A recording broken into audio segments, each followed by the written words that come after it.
Differential ஈக்குவேஷன்லேருந்து பார்க்கலாம். Solve the differential equation இங்கே ஒரு கொஸ்டின் கொடுத்துருக்காங்க. ஸோ கொஸ்டினில் எக்ஸ் ஒய் எல்லாமே மிக்ஸ் ஆகிருக்கு. முதல்ல இதை தனித்தனியாக ஸ்ப்ளிட் பண்ண முடியுதான்னு பார்க்கணும். ஸோ இந்த ப்ளஸில் இருக்க டேர்ம் அந்த பக்கம் எடுத்துகிட்டு போனால் மைனஸில் வருது. ஸோ எக்ஸோ ஒய் எல்லாம் தனித்தனியாக பிரிக்க முடியும்னா பிரிக்க முடியல. ஏன்னா இங்கே ஒய்யும் டிஎக்ஸும் இருக்கு, இங்கே எக்ஸும் டிஒயும் இருக்குல்ல, அதனால் பிரிக்க முடியாது. அதனால் first type separation of the variable பண்ண முடியல நம்மளால. ஸோ அடுத்து இது ஹோமோஜினியஸா அப்படின்னு யோசிச்சோம்னா லாம்டா எக்ஸ் லாம்டா ஒய் பண்ணுவோம் நம்ம. இங்கே லாம்டா கியூப் வரும், இங்கே வெறும் லாம்டா வரும், டெஃபினட்டாக கேன்சல் ஆகாது இல்லையா, அதனால இது ஹோமோஜினியஸும் கிடையாது. ஸோ லீனியர் ஈக்குவேஷன் தான் ஃபார்ம் பண்ண போகிறோம். இங்கே இருக்கிற ஒய் அங்கே எடுத்துகிட்டு போயிட்டு டிஒய் இங்கே எடுத்துகிட்டு வந்துடலாம். அப்போ dx by dy equal to மைனஸை உள்ளே எடுத்துகிட்டு போயிட்டோம்னா இது minus x plus y cube. இங்கே மல்டிப்பிள் இருக்க ஒய் இங்கே வந்தால் டிவிஷனுக்கு வரும். இவங்களுக்கு தனியாக ஒரு ஒய், இவங்களுக்கு தனியாக ஒரு ஒய் போட்டுக்கோங்க, ஈஸியாக சால்வ் பண்ணிடலாம்.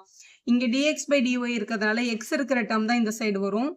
அப்போ dx by dy plus x by y equal to இது y power 1, ஒரு y power 1 கேன்சல் ஆயிடுச்சுன்னா y squared அப்படின்னு எழுதிக்கலாம். ஸோ இங்கே வந்து dy by dx இருக்குது, இங்கே x டேர்ம் இருக்குது, இங்கே xே இல்லாத டேர்ம்ஸ் இருக்குது. அப்போ இந்த ஈக்குவேஷன் நம்மளோட linear equation in terms of ஒயில் இருக்குன்னு நம்ம டெஃபினட்டாக சொல்ல முடியும்.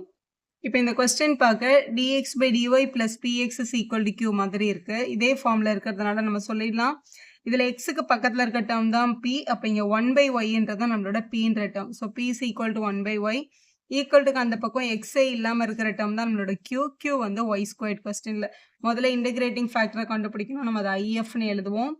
இ power integration of P into dy அப்படின்றது தான் அதோட ஃபார்முலா. இ பவர் இன்டெகிரேஷன் ஆஃப் பிக்கு பதிலாக 1/y இருக்குது. ஸோ 1/y dy அப்படின்னு எழுதிக்கலாம். 1/y இன்டெகிரேட் பண்ணும்போது நமக்கு log y அப்படின்னு கிடைக்கும். ஈயும் லாகும் கட் ஆகிட்டு நமக்கு y மட்டும் வரும். இதுதான் நம்மளோட இன்டெகிரேட்டிங் ஃபேக்டர். இன்டெகிரேட்டிங் ஃபேக்டர் கண்டுபிடிச்ச உடனே நம்ம இதோட சொல்யூஷன் எழுதிடலாம். இதோட ஜென்ரல் சொல்யூஷனை கண்டுபிடிக்கிறதுக்கு நமக்கு டைரெக்டாக ஃபார்முலா இருக்குது லீனியர் ஈக்குவேஷனில். இது ஈக்குவேஷன் இன் டேர்ம்ஸ் ஆஃப் எக்ஸாக இருக்கிறதுனால x into integrating factor equal to integration of q into integrating factor dy plus c அப்படின்னு எழுதிடலாம். இதுதான் நம்மளோட ஃபார்முலா.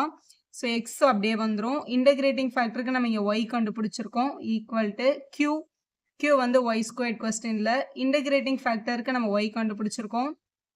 ஸோ இன்ட்டு ஒய் இங்கே வந்து டிஒய் இங்கே ப்ளஸ் சி அப்படின்னு இருக்குது. ஸோ இங்கே முதல்ல இதை மல்டிபிள் பண்ணிக்கோங்க. இங்கே வந்து எக்ஸ் ஒய் இருக்குது, இன்டெகிரேஷனுக்கு அந்த பக்கம் ஒய் கியூப் டிஒய் அப்படின்னு இருக்குது, பக்கத்தில் ப்ளஸ் சி. ஸோ இதை இன்டெகிரேட் பண்ணிடலாம். So x y equal to y கியூபை இன்டெகிரேட் பண்ணால் ஒய் பவர் 4/4 ப்ளஸ் சி அப்படின்னு கிடச்சிருக்கோம். ஸோ இதான் நம்மளோட சொல்யூஷன். இதை நம்ம சிம்பிளிஃபை பண்ணுறதா இருந்தால் இந்த 4 இங்கே எல்சிஎம் எடுத்துகிட்டு அங்கே கொண்டு போயிருக்கலாம். அப்போ 4xy equal to y power 4c வரும், சி டேஷ் அப்படின்னு நம்ம போட்டுக்கலாம். ஏன்னா 4c கூட திருப்பியும் ஒரு கான்ஸ்டன்ட் தான். அப்போ 4c நான் சி டேஷ்னு எழுதிக்கிட்டேன் அப்படின்னு அர்த்தம். இப்போ 4xy equal to y power 4 plus c dash அப்படின்னு எழுதி சம்ம கம்ப்ளீட் பண்ணிடலாம்.